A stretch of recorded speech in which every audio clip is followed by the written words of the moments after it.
Hello, and welcome to Follow the Woo podcast, where each week I, Fenelon Kush, will guide you on a journey into the land of the woo. We're going to investigate witchcraft, meditations, the paranormal and supernatural, alien and fae encounters, gurus, shamanism, and all the woo. So hold on to your butt. This just might be the weirdest part of your day.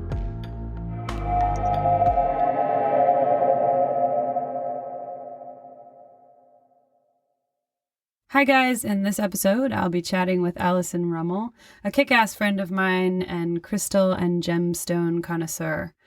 Originally we were going to name this episode The Weirdest Experience During Meditation, but we ended up zigzagging all over the place. We still do discuss our most profound meditation experiences, but we spend a lot of time also covering the subject of accessing meditation, fears and different kinds of meditations too. So just wanted to give you that heads up. All right, enjoy.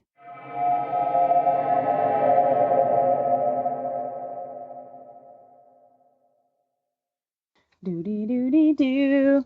We should probably talk. We should let us sit here in silence for the entire podcast.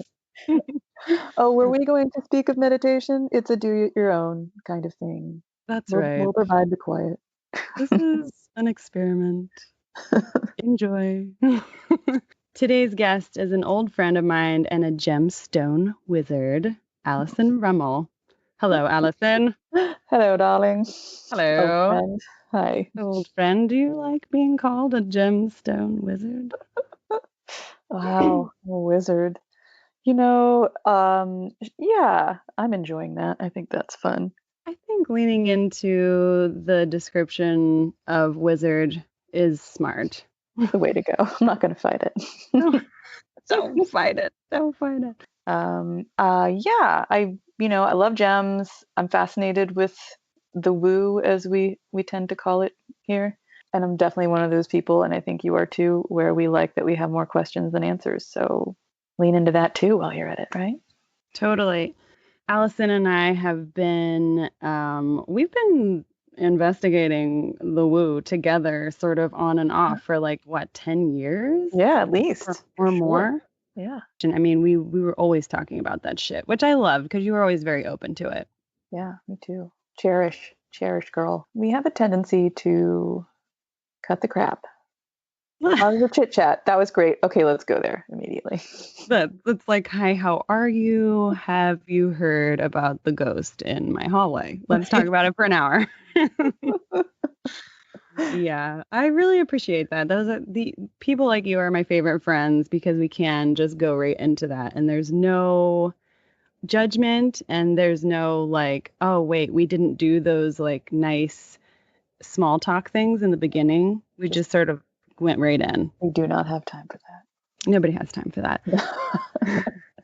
Thank you for being an early bird on this project because yeah, it means so much to me. This is episode 1, the first of so many, I hope. So many. Yeah, that's great. I'm happy to be in. I'm happy to guinea pig. I'm here along for the ride. Sounds great. Yeah, I've been finding gems for people for 14 years of gem sourcing. That's how we got to the wizard. That's what it was. Right. We were saying sourcing is sorcering. It's a sorcerer. I'm a wizard. Yep. So yeah, finding gemstones, making every effort to find gemstones sourced from people and places that use ethical practices when possible. And that's definitely a challenge. But, intuitive sourcing, there's, sometimes you walk past things and you go, oh, that's for someone. And you pick it up. And sure enough, someone's asking for it, within an hour.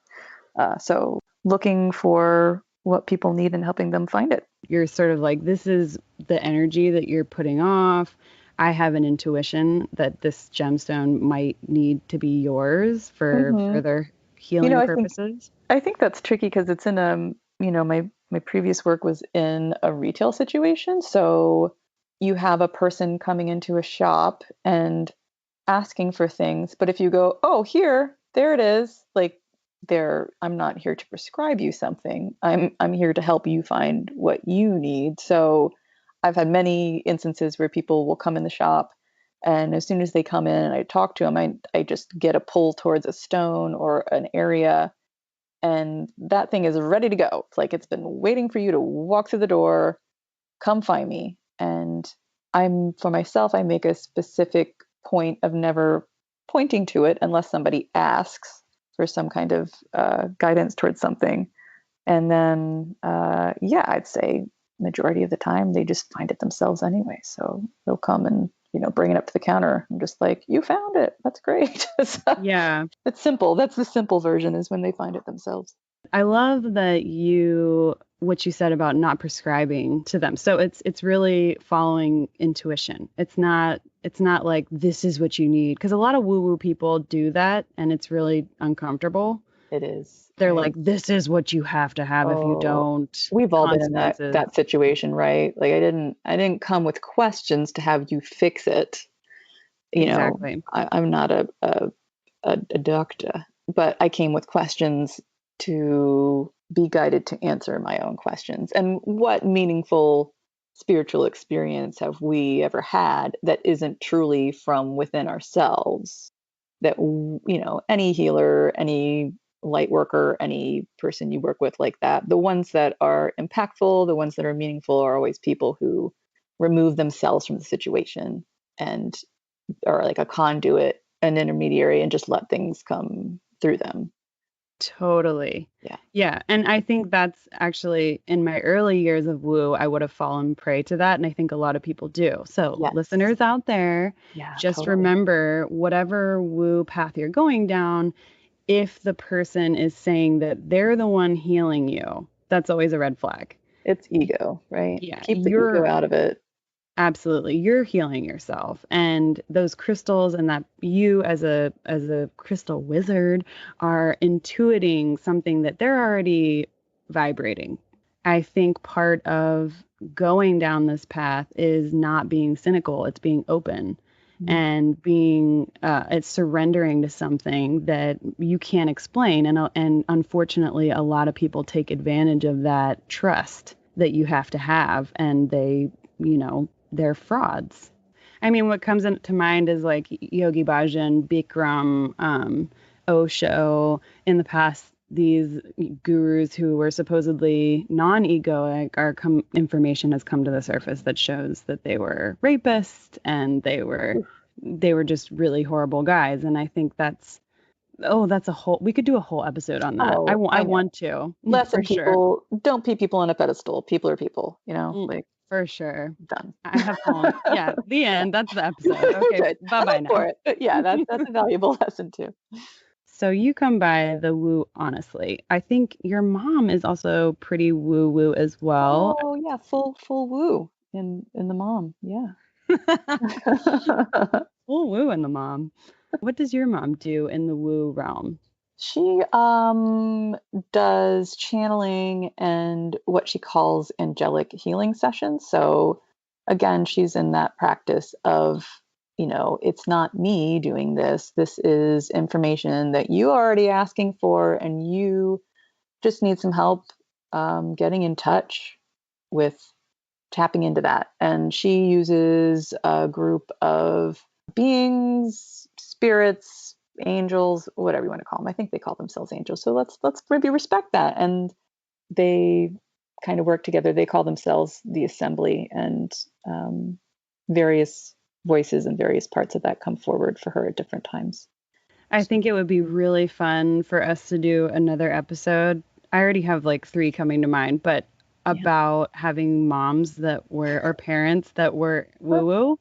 Oh yeah, that'd be great. Because your mom was like right in the New Age movement. Like she's an early woo, right? Yeah, I haven't really thought about that too much, but it is funny. I think you and I probably grew up surrounded by self-help books, and that shelf at the bookstore was small. It was, and now it's so big. Yeah. It's gotten much better as the years have gone on. Like now you can go farther into esoterica than you used to be able to. It was just like Wayne Dyer and Deepak Chopra. That's right, Wayne Dyer. That's a good name. There you go. I would love to have your mom on the show. She would love someday. to Do you talk think to she would? you. She loves you. Yeah. So that you heard it here, listeners. Linda O'Connell will be joining us, hopefully with the assembly in a future episode. That would be awesome. Like, I think some of my earliest experiences in truly feeling like I was connecting with myself was probably dreaming. And it's probably working with lucid dreaming. You love Richard Linklater. Mm. The Waking Life. Oh, The Waking Life. Such Let a me know great when, movie. because I'm going to rewatch it. It's been a few years, but I love him. And yeah, that movie's really great. And actually, watching that movie helped me in my lucid dreaming, give me tools to use in my own dreams. Me too. Me too. Right? Yeah. Game on. We're going to talk about. Write it down. It has been written. It will happen. I love it. We're suddenly like ye old. It's great. None shall pass. Well, I think what we've established is you and I are definitely primed to have many more episodes. At the very least, we need to do a gem episode and a lucid dreaming episode. But let's now focus specifically on this topic. Yeah, let's do that. Can we do it? Our conversations are long and rambling, and it just flits over here to this shiny object, and then over there to that one, and it's wonderful. But yeah, we can do it. We can try. It's like feminine storytelling. We're just like, how about this now? That is exactly right. This is not point A, B, and C. This is exploratory. Okay, so there is some interesting meditation research about how it affects the brain and how kick-ass things can go on in your neural pathways in your brain with deep meditation over a long period of time. Everything else that I found is really anecdotal. It's just people saying, holy shit, I saw, swirling purple light. There's everything from that to body paralysis, which is the precursor to an out-of-body experience or astral projection, extreme joy, paranormal experiences, temperature changes, like radical temperature changes, which again is often put in the paranormal category. Out of those examples that I just gave, I'm sure, have you had a number of those experiences? I know we're focusing on just one, but... Yeah. Oh, for sure. Yeah, I think, one thing I think I was hoping that we would talk about is accessibility to meditation and how it can be very intimidating at the beginning and how you just want to be good at it. It's like knitting a sweater. You don't want to make the scarf first. You want to make a sweater. You just want to do the cool thing.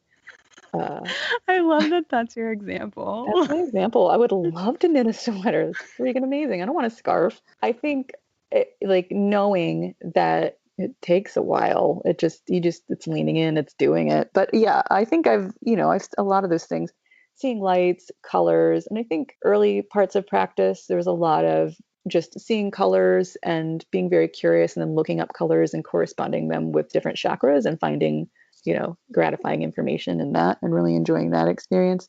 Symbols and synesthesia, like seeing colors or hearing sounds or smelling things. I've had an experience smelling like what I later found out was my great grandmother, whom I never even met, like her hand lotion.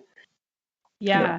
I know that in paranormal experiences, the top two are, as far as senses, is temperature change. So usually extreme cold or hot, and always cold smell. Yeah, cold for me too. Always cold. I think it's generally cold in the paranormal world. When a spirit is in the vicinity, it's usually the temperature drops. Also, the smell is a big thing. And it's so funny that you brought this up because we have been having visits from our grandmothers, Ash and I. Cool. And she also had a smell thing, which was with her perfume. So that's so interesting. Note to self, get a signature scent going. Like totally. Keep it on and then later be able to connect with your peeps, right? That's right. Later haunt your grandchildren. I love that my grandmother is haunting me. They're both very kick-ass. So definitely. So synesthesia is really interesting. I stopped on that topic for a hot second. Yeah, there's a lot to synesthesia. I mean, you can look up synesthesia and there's so many things to it that it correlates to in the larger realm of life. There's many forms. But when I think of specifically meditation, I think about like sense and sounds. I mean, there's people who have synesthetic responses with numbers. Like they see a number written and they hear a sound, and they have synesthetic correlation. Was it chromesthesia? I think is where they'll hear music and they'll see colors. This song sounds gold. This song sounds blue. We both know Catherine, an old friend. She Love her. She has that, and she had it with seasons and with numbers, and I think to her I was always winter, which I loved. I think it's a connection of like your neurological to your spiritual. For me, I think it's confirmation within your body that something's happening. When these things happen, I can't help but just take everything as confirmation, right? Like if it lines up, why would I doubt it? Why? And generally, meditation is just sitting quietly. How would you define meditation? I think there's so many forms of meditation, and I try not to define it too much because what's meditation to one person is not a meditation to another person. So I'm open to lots of things being a meditation. When I think of my personal practice, I think of sitting with purpose and sitting in quiet and quieting my mind and allowing. That's for me. Some people are like, walking meditation is really great for them. It engages this part of the brain that they need to be doing something while they connect with this other part of their brain. My brain just doesn't seem to work that. Side note, I find a lot of interest in unusual meditation practice. Some people, they light a candle and they just kind of zone out and they don't really think about anything while they wash the dishes. Or maybe that's enough of a meditation for them where they can clear out their mind, that they can allow some space for their mind to turn off so that they can be in touch with some other things. So it doesn't work like that for me. I wish I could just wash some dishes and be no like, way. Boom, doesn't work for me, but I'm not gonna discount that. That's what they feel is their meditation. It can be very overwhelming for the beginning meditator because there's so many apps now and there's so many different ways to meditate. Like you said, I mean, the basic ones or the really popular ones are transcendental meditation or a mantra meditation in that realm. And then there's insight meditation, which is more the Buddhist path. But we can agree on that the central theme is quieting. There are countless research studies now that show that this is legit. I mean, it used to be this thing where it's like, oh, I don't know if meditation is really like helping anyone. And now Harvard, Stanford, all of the huge universities are doing really intense research on it. So the research is in. It is here. You cannot deny it. I think all woo things tend to be intimidating to certain religious groups. Sure. Yeah, I think you're right. Well, this is where it's tough. I think I never want to offend any religious person, and their beliefs are totally valid and totally important. But I think quite frequently a religious experience has kept them from finding that connection from within rather than from without, having been told things, again, getting the ego again, right? Like when somebody's telling you something, it's very different from when you experience it yourself, that genuine connection. There's no doubt in your mind. When you connect yourself and you're receiving information, it's yours. This is not somebody else's interpretation of information for you. It's yours. It belongs to you. What's more powerful than that? And not to say that can't happen through religious practices. Certainly people speaking directly with their God, with their higher than, with whatever it is that they wish to call that. That's absolutely valid and powerful experience. I think if you're a person who has found that through religion, that's impressive to me. That one-on-one connection with your higher self, with your intuition and your divine knowledge, that's beautiful. I think it's important to just mention here, in meditation courses that I've been in, there are multiple people who are staunchly religious that also meditate. I think it just needs to be said that they're not mutually exclusive. You can meditate as a Christian, as a Buddhist, as a Muslim. It doesn't matter. Can I just mention last thing on that, where you were talking about experience in meditation? So definitely like feeling energy. I think things that can be a little scary, a little overwhelming. I did a lot of shaking in my early practices, and that was really unsettling. I was like, yeah, I'm uncomfortable with this. Like, what is shaking about? Like, I talked to other people. I talked to people who understood, people who had the same experience, and everybody was very reassuring, that it can just take a little while for your energy to align. It can take a little while for just neurologically your body to settle. Mm-hmm. Your body can be even a little defensive to it. And being a gemstone gal, I found that jade and fluorite were really helpful for that. I just held them in my hands while I meditated, and it helped kind of seat me a little more, a little deeper. Yeah, that's really an important note because it's also a trauma response sometimes. There's a lot of research on when the body shakes like that, when it's in a resting position, it's releasing that energy from an old trauma. Totes. Yes. Totes, girl. I so want to be encouraging of people.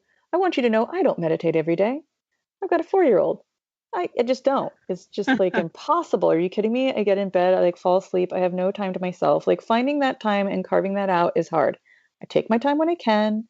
I, close my eyes in the shower. I might stay in an extra 5 minutes and just take like 15 deep breaths and just take a freaking moment and allow some space. A shower, is a beautiful space it's quiet, it's relaxing. I'm not even sitting, I'm just standing, but I'm being aware and opening up and like allowing that. I want to empathize when people have a hard time finding that time, but also, I might go on a grocery run during quarantine and I might have 10 minutes to sit by myself in my car with my eyes closed before they can get my order out. I am taking it. I'm going to sit there. I'm going to open up. And I'm not going to care if somebody sees me, with my eyes closed, sitting in my car by myself.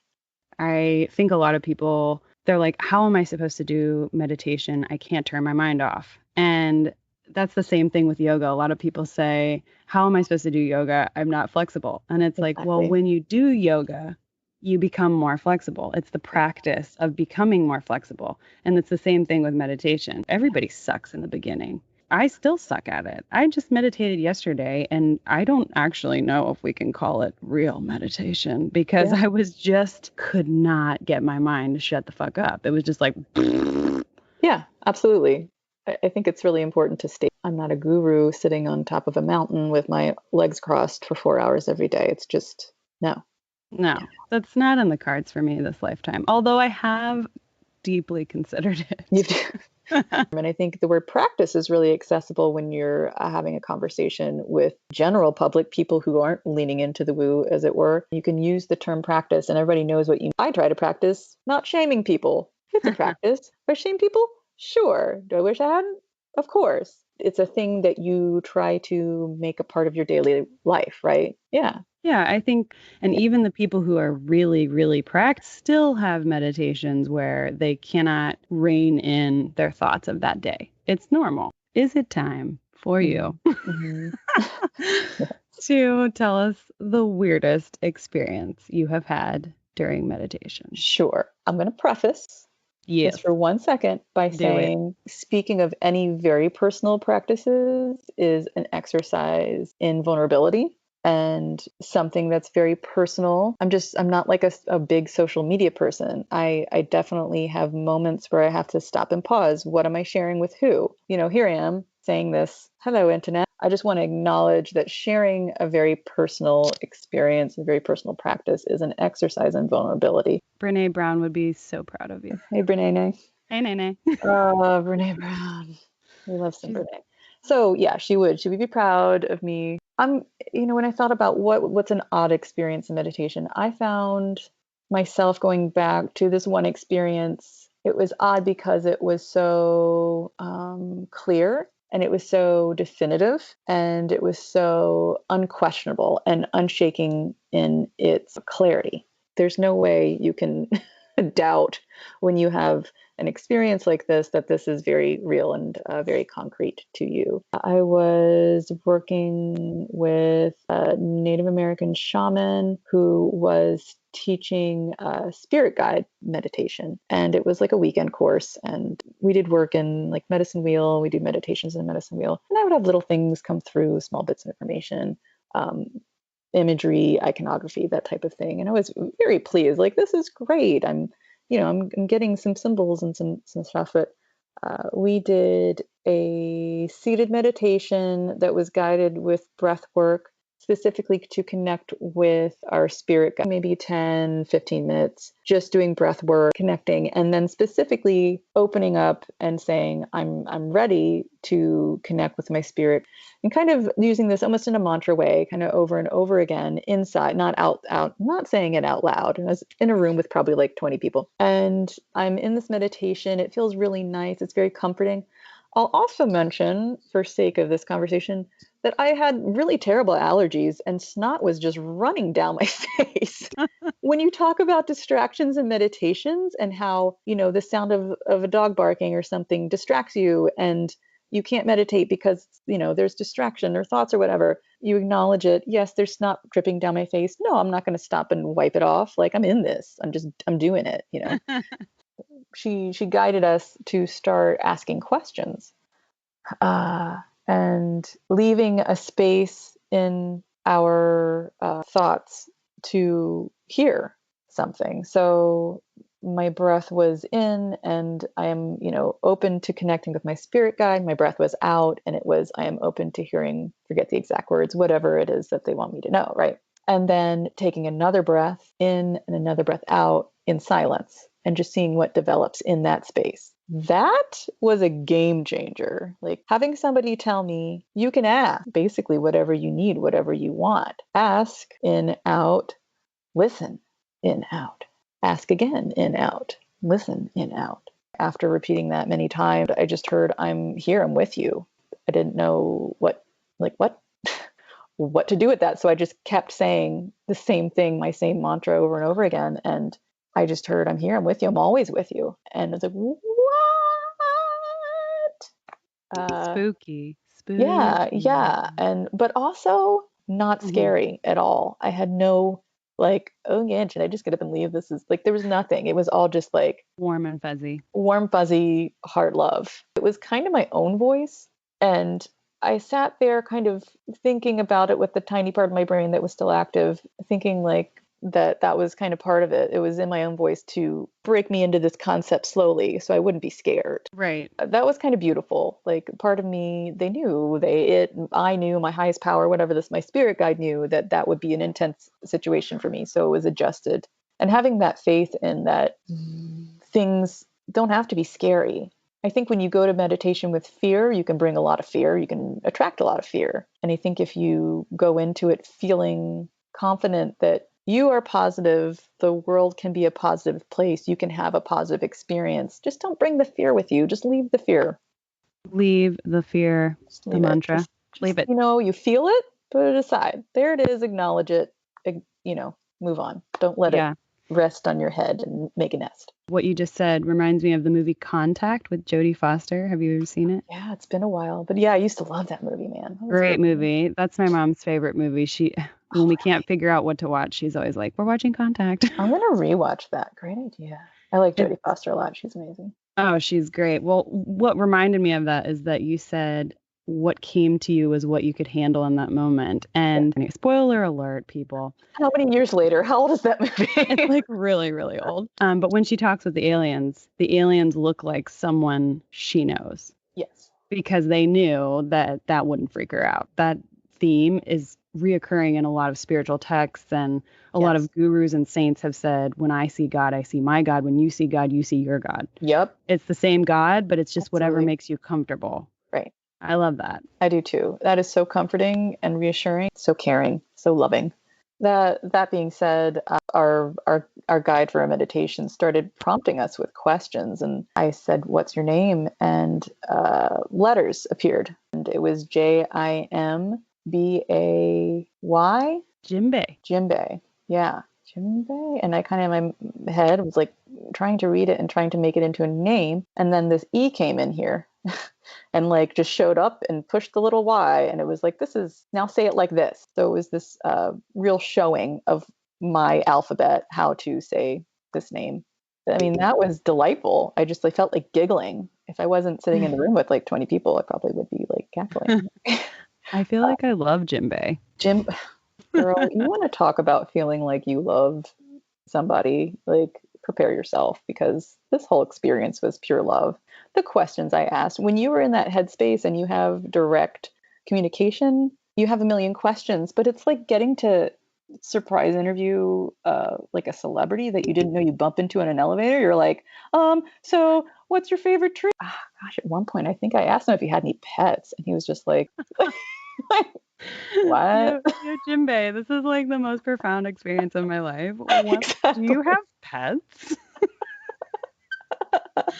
I love that. You start getting strapped for some questions because you're just a little in awe, and you're just like, whew. He started off in my voice a little bit, and then he switched into his voice, and his voice sounded very, I wish I knew exactly where, but very African. I asked him where he was from, and he said Zimbabwe. And I said, how do I know you? And he started showing me what was like a projector, like light projected images on a wall, and it was a village. It was like an African village. I knew nothing about Zimbabwe, no clue of anything about it, but these were like straw huts and with the point at the top, and then showing me these cattle that were in this herd, and this, like, what I think of now as very African looking cattle, where they're very skinny. It's not like plump little American Holstein cows. And lots of dirt and not much grass. And then this tree, this big, beautiful tree. The tree was what I now know is I think a banyan tree, but everything he was showing me felt so familiar. And he was showing me our life together. You okay? Yeah, it's pretty wild. Yeah, these experiences can absolutely bring you to tears in recall, in the moment and in recall, because of how much love and just familiarity that you feel. Yeah, definitely. It's overwhelming just to think that you could have that kind of relationship with somebody, that they would be able to travel through space, time, lifetimes. Yeah, to be able to connect with you, just to tell you, I'm here, I'm with you, I'm helping you. Yeah, Yeah, wild. it's wild. It's beautiful, and it's very vulnerable. I'm so grateful that you're sharing this, because I Yeah. know that this is common for, when they come through, when spirit guides come through, or dead relatives or ancestors, they often just are there to give you that message that you're not alone, and that's so, so heartwarming. Yeah. What's more powerful than that? It's exactly what I needed. I asked him, I was like, what? I wanted to know everything. You're just kind of hungry. And, I asked him, how old are you? And he's like, oh, not really an age. The pets was funny. I'm just like looking around, like, there's no pets here. I'm in the middle of Africa. There's like cattle in a hut. And then he showed me this picture of myself. I was a woman, and I was like wrapped in cloth, and I had my hair wrapped up, and in front of me on a blanket spread out on the dirt were all these things that I had made. He was encouraging me to just make things. It doesn't matter what you make, just make stuff. The message was, you've been a maker for a long time. Right. You're going to continue making. You're a crafty hands-on person. Yeah. Don't worry too much about what it is. Just make stuff. Our conversation honestly went on for a really long time. I hugged him. I thanked him. I remember what he was wearing. I remember what he looked like. I remember his hair. I remember touching the back of his head, the back of his neck, and hugging him and thanking him and asking him, do I get to do this again? Do I get to talk to you? And he's like, of course, I'm always here. You can do this anytime. There was so much more to that conversation, but it went on a long time, and it was incredibly reassuring in just all aspects of my life. There's nothing better than the opportunity to connect with somebody who you love and loves you, and to have them just deeply reassure you, you're doing everything right. You're fine. Like, I'm here. I'm always here. You can talk to me anytime. That's so comforting. And so interesting that you had the actual experience of hugging him, because in my experiences where I've connected with a spirit guide or an ancestor, it always feels a little bit more ethereal than your experience. I mean, I definitely have conversations with them, but it feels like yours had a moment where, or maybe many moments, where it felt like you were almost physically interacting with him, which is really cool. The fact that you could feel I think you said your hand around his neck and his hair. Yeah. I asked to see him. I saw like kind of his robes. He was wearing like just really simple brown cloth get a lot of like guides and stuff that are wearing robes. Robes are very hot in my astral world. I need a good robe. Everybody needs a robe. Go and yeah, you're right. The concept of like having a physical experience with somebody like that is pretty wild. Instead of it just being sort of like a floating orb of a person, Mhm. that feeling that you got to interact with them, I think that's really, really special. I haven't heard that a lot.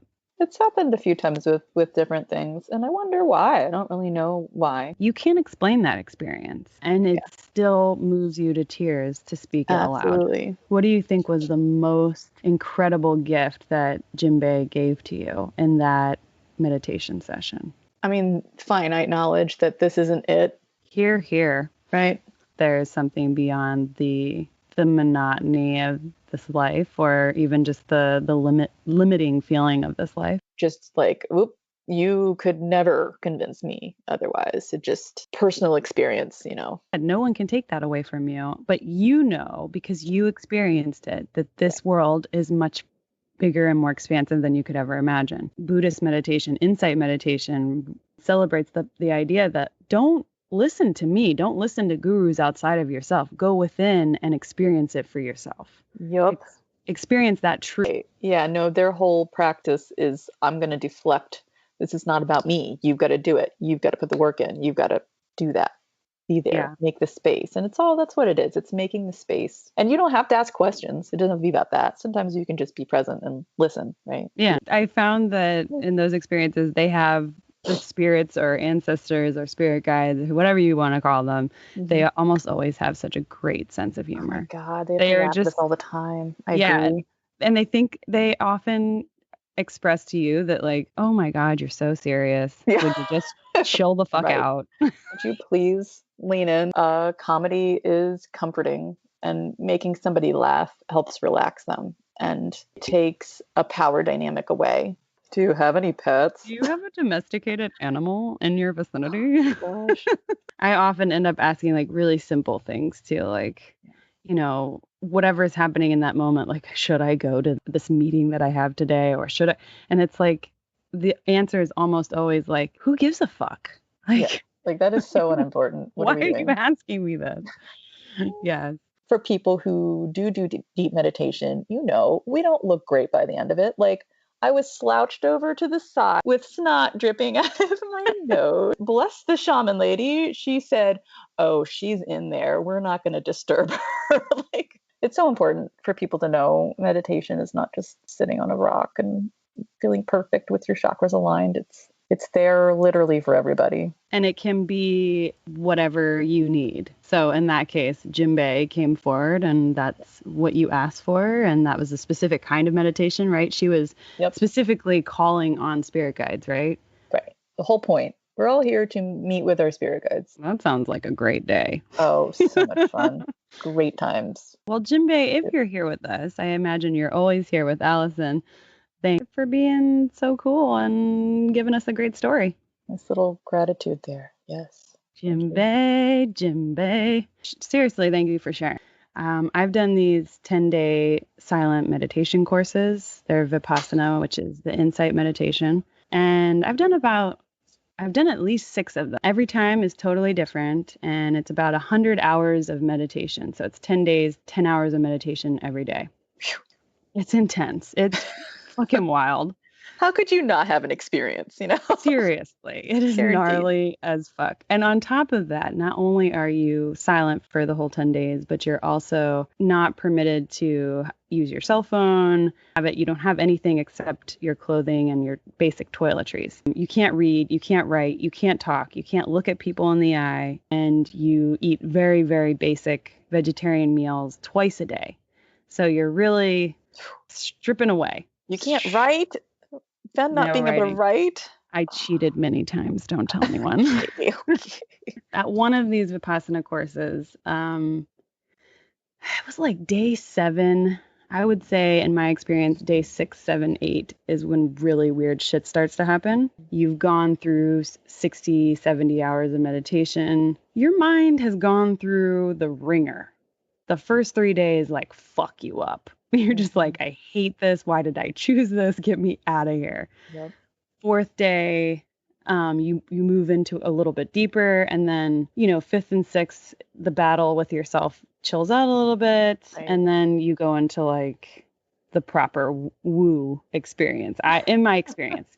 And a lot of people that I've taken these courses with say the same thing. So you meditate for like an hour, you take a break. You meditate for an hour, take a break. You meditate for 2 hours, you take a lunch, that kind of thing. That's how your day goes. So during the longer breaks for lunch, you can go for a walk out on the property.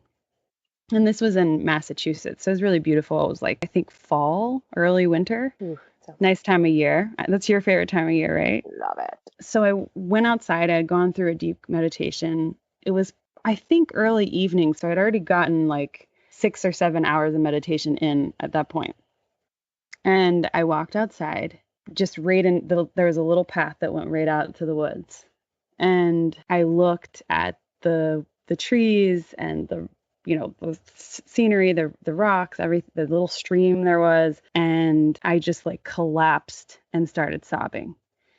And I know that sounds weird because it's like, why would you do that? But I know you get this, but maybe some of the listeners are like, what the fuck? So I don't know how any other way to put it other than I saw the trees and the stream and the rocks for the first time. That was the first time I actually saw them. Mm-hmm.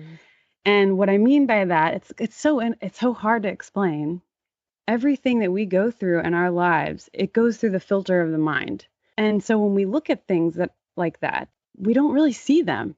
I don't even know how to say it, but we're not really acknowledging it. We're not really feeling it. We're not really understanding how incredibly beautiful this planet is. It's amazing, and I'll always keep this experience with me. But since then, there have been times where I've been in nature and I've really wanted to see again like that.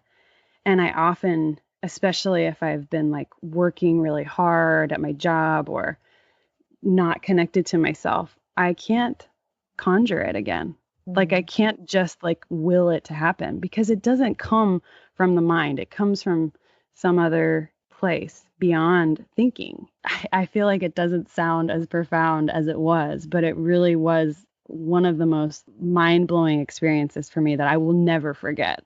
To have the things before your eyes completely stripped down from all context, association, previous knowledge, to just witness, to seeing for what it actually is versus what all the information has been leading to, to just witness it in itself.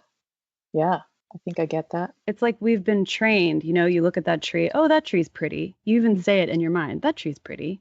I wonder how long that tree's been there. And then the mind goes and goes and goes. And before you know it, you could be standing in front of the tree. You're not seeing it because your mind is on the hamster wheel. Yeah. It's just like brrr. Lizard brain. There's this chunk where there was no thought. There was just no thought. It was just me and the trees and the stream and the birds. And it was like a cacophony of beauty. And it was just taking over where all the thought used to be. Yeah, there you go. That's a great explanation. But really, I mean, you're connected to nature a lot in your work too. Have you had that kind of, sometimes it's just a split second? I can say that I have had moments of feel like I'm seeing it for what it is and not what I'm making it. And I've been to what is it called? The Bodhi tree in India, or is it Nepal? I forget which one it is. The one where it said that Buddha became enlightened under. I mean, it's still there. It's incredible. Dope. And even while I was there, such an amazing experience. I was so privileged to have.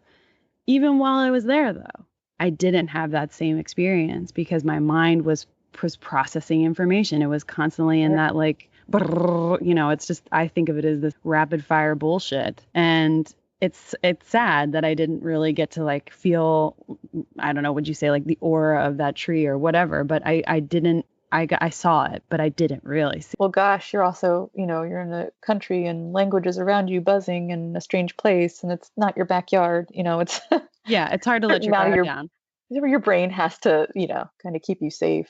I have a really overactive mind. So I think that was an interesting it's interesting that the most profound moment for me was when there was like nothing. It was just the sound of nature. And I think that's what I needed as somebody who's constantly trying to like categorize and find patterns and make sense of things. I know we're all doing that all the time at some level, but I definitely think I'm more overactive than many.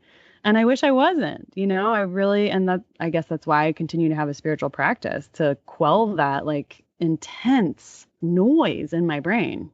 Yeah. Part of that is just acknowledging it, right? Is just knowing that's what that is. Yeah. And that's maybe one of the most profound spiritual experiences that I think anybody can have, is that separation of this is me and that's that, and that is not me. You're right. That's a huge rite of passage, I think, is understanding that, because I've talked to many friends who have said, I don't know what you mean. Of course, if I'm thinking that thought, that's who I am. It's my thought. It's in my mind. So that's who I am. That's when you have to have the experience yourself, because you do the meditation, you have those thoughts, and then you're like, oh, wait, I'm still here, even when the thoughts are gone. Yes. The thoughts are gone. I'm still here. So I must be something other than those thoughts. Yes. That is the classic shamanic dream across cultures, being shown yourself pulled to pieces and looking at yourself and saying, that's not me. Look, I'm witnessing it, Yeah. I think the Simpsons even did that. Didn't Homer get like pulled in a bunch of pieces? And I don't know. They did everything. They really did. They covered it all. The reason that I meditate is to get back to that space, really. Yeah. It's almost like I was shown that to have as a baseline.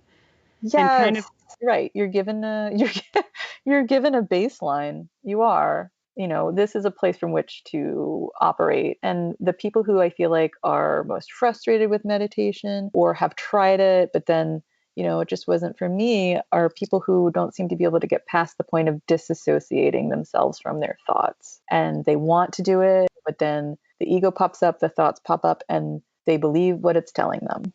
It's a process, and we don't live in a world that makes it terribly easy to access that part of ourselves. So we live in a very noisy, very, very physical, very competitive world, and so that's not very helpful. Hey, Fen, I wondered if having a microphone would affect our ability to just talk to each other, and I don't think it does. I wondered if I would be tempted to put on my podcaster voice, or, like having a microphone would just make me want to perform. But it doesn't. It didn't at all. You did a great job. I feel like we had a perfectly normal conversation. All right. Well, thank you so much, Allison, for chatting with me. Last words from Allison. No,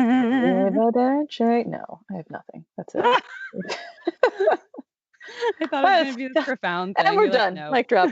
We just wrapped that up. That's good. It's over. Okay.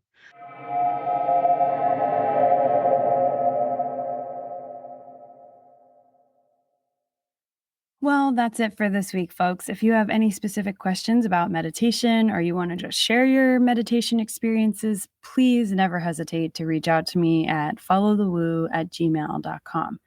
I will always listen and offer guidance when and where I can, if that's what you're looking for, or we can just share stories, because truly this is my favorite stuff to talk about. If you're interested in taking a Vipassana course in the future, like the one that I talked about in this episode, check out dhamma.org, DHAMMA.org. Per Jimbei's advice, Allison is in the process of making. Check out her handcrafted intention pendants on Etsy. These hollow glass locket pendants allow you to wear your favorite gemstones, herbs, or other tiny mystical paraphernalia of choice. The best part is you can switch out your witchy pendant contents whenever you want, because they're made with a magnetic closure. Check out the link in the show notes for this episode.